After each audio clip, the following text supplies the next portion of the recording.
Lily அம்மாவும் வேலைக்கு போயிட்டாங்க. இன்றைக்கி காலையிலேயே கேஸ் வரும்னு சொல்லிட்டு போனாங்க. ஆனால் ஈவினிங்காக ஆயிடுச்சு, இன்னும் கேஸ் சிலிண்டர் வரவே இல்லை.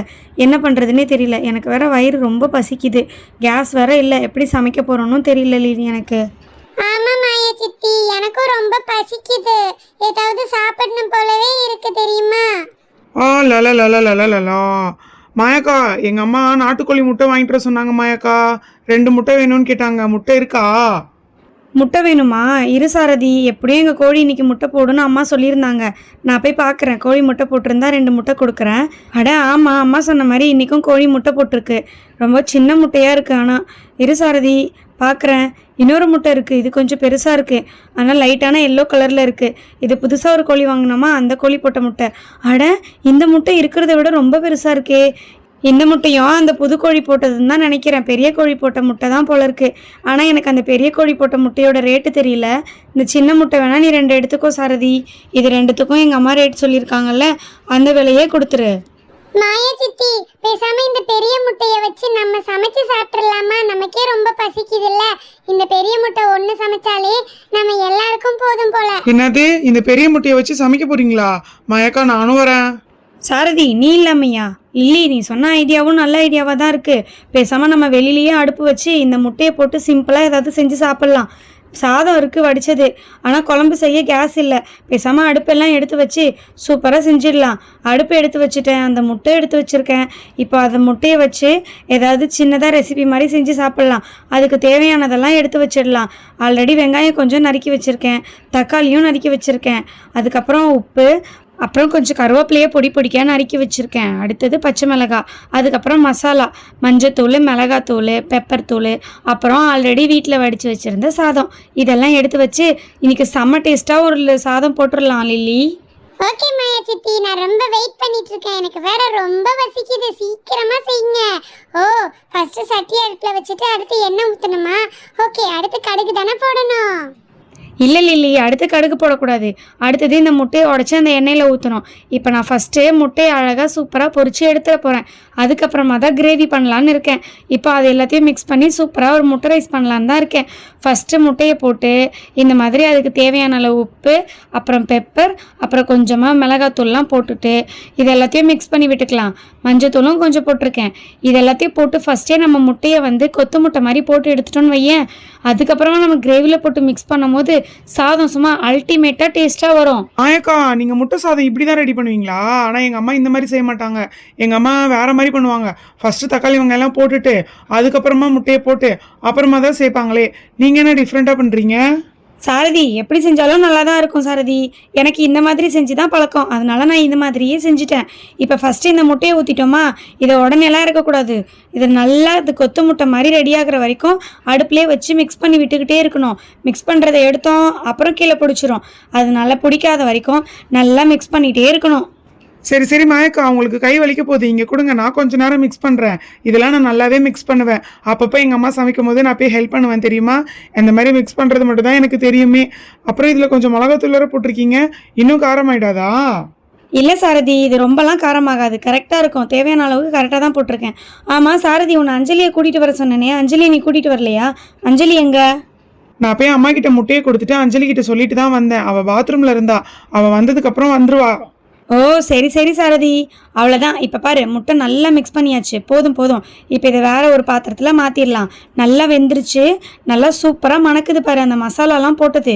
இப்போ இதை அப்படியே கூட நம்ம சாப்பிடலாம். ஆனால் நம்ம மொத்தமாக சேர்த்து விரட்டி சாப்பிடும் போது தான் இன்னும் டேஸ்ட் வேறு லெவலில் இருக்கும். ஓகே, இப்போ தனியாக எடுத்துட்டோமா? இப்போ அடுத்து திரும்ப இன்னொரு கடை வச்சுட்டு இதில் எண்ணெய் ஊற்றிட்டு லில்லி ஃபஸ்ட்டு சொன்ன மாதிரி இதில் கடுகு போடணும். ஓ மாயா சித்தி, இப்பதான் இதுல கடுகு போடணுமா? ஓகே, இப்ப கடுகுக்கு அப்புறம் வெங்காயம் தானே போடணும், எனக்கு தெரியும். ஹாய், அங்க பாருங்க, அஞ்சலிக்கா வந்துட்டாங்க.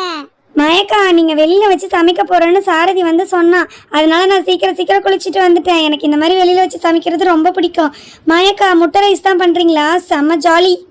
ஆமாம் அஞ்சலி, இன்றைக்கி நான் முட்டை சாதம் தான் பண்ண போகிறேன். ஃபஸ்ட்டு கடுகு போட்டோமா, அதுக்கப்புறம் கொஞ்சம் கருவேப்பிலை போடணும். கருவேப்பிலை நல்லா பொரிஞ்சிருச்சு பாரு, சூப்பராக. அடுத்தது இதில் கொஞ்சம் பச்சை மிளகா போடணும். பச்சை மிளகாவும் நல்லா போட்டு வதக்கணும். பச்சை மிளகாவும் நல்லா பொரியணும். இப்போ நல்லா வதக்கினதுக்கப்புறம் வெங்காயம் போடணும். மாயக்கா நானும் உங்களுக்கு ஹெல்ப் பண்ணுறேன் மாயக்கா. இதெல்லாம் வதக்குனதுக்கு அப்புறம் வெங்காயம் தானே போடணும். வெங்காயம் நான் போட்டு மிக்ஸ் பண்ணுறேன். எனக்கு இந்த மாதிரி வதக்குறதுலாம் ரொம்ப பிடிக்கும் மாயக்கா. இப்போ இது பாருங்கள், நீங்கள் சொன்ன மாதிரி நல்லா வதங்கிருச்சு. இப்போ இதில் வெங்காயம் போடுறேன். சரி அஞ்சலி, உனக்கு இதெல்லாம் மிக்ஸ் பண்ண பிடிக்கும்னா நீ தாராளமாக செய். அஞ்சலி வெங்காயம் பாதி போதும். நான் நிறைய தான் கட் பண்ணிட்டேன்னு நினைக்கிறேன். நம்மக்கிட்ட ஒரு முட்டை தானே இருக்குது, சாதமும் கம்மியாக தான் இருக்குது. அதனால நம்ம இதில் ஒரு வெங்காயம் மட்டும் போட்டுக்கலாம்.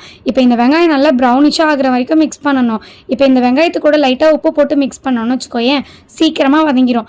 அதனால நான் கொஞ்சம் உப்பு போடுறேன், அப்படியே வதக்கிக்கிட்டே இரு. அப்படியே இதில் கொஞ்சம் மஞ்சத்தூளும் போடலாம். மஞ்சத்தூள் போட்டால் சீக்கிரமாகவும் வெங்காயம் வதங்கும், அதே மாதிரி டேஸ்ட்டும் ரொம்ப அல்டிமேட்டாக இருக்கும். அதனால தான் மஞ்சத்தூள் போட்டு மிக்ஸ் பண்ணணும்.